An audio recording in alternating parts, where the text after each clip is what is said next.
জনগণের ভাবনা ও প্রত্যাশার সমন্বয়ে দলীয় নীতি ও রূপরেখা আরও জনকল্যাণমুখী করে তোলার লক্ষ্যে যুবদল, স্বেচ্ছাসেবক দল ও ছাত্রদলের যৌথ আয়োজনে চট্টগ্রামে 2 দিনব্যাপী সেমিনার ও তারুণ্যের সমাবেশ শুরু হচ্ছে কাল দুপুরে নাসিমন ভবনে আয়োজিত সংবাদ সম্মেলনে সংগঠনের নেতারা জানান, দলের ভারপ্রাপ্ত চেয়ারম্যানের নির্দেশনায় 31 দফার রূপরেখা বাস্তবায়নে তরুণ সমাজকে নীতি প্রণয়নে সম্পৃক্ত করতে মাসব্যাপী কর্মসূচি হাতে নেওয়া হয়েছে, যার অংশ হিসেবে শুক্রবার ইন্টারন্যাশনাল কনভেনশন সেন্টারে কর্মসংস্থান ও বহুমুখী শিল্পায়ন নিয়ে তারুণ্যের ভাবনা শীর্ষক সেমিনার এবং শনিবার পোলো গ্রাউন্ডে তারুণ্যের সমাবেশ অনুষ্ঠিত হবে।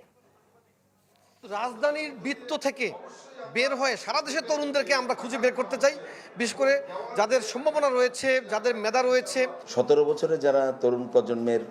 ভোটার হয়েছিলেন তারা কেউই তাদের ভোটাধিকার প্রয়োগ করতে পারেন না। তো এই তরুণদের সম্মিলিত দাবিকে, অধিকারকে আমরা রাষ্ট্রের কানে পৌঁছে দিতে চাই। দেশের 4টি বিভাগীয় কেন্দ্রে অনুষ্ঠিত হবে ধারাবাহিক পরিবেশ, প্রযুক্তি ও রাজনৈতিক অধিকার সহ নানা বিষয়ে তরুণদের ভাবনা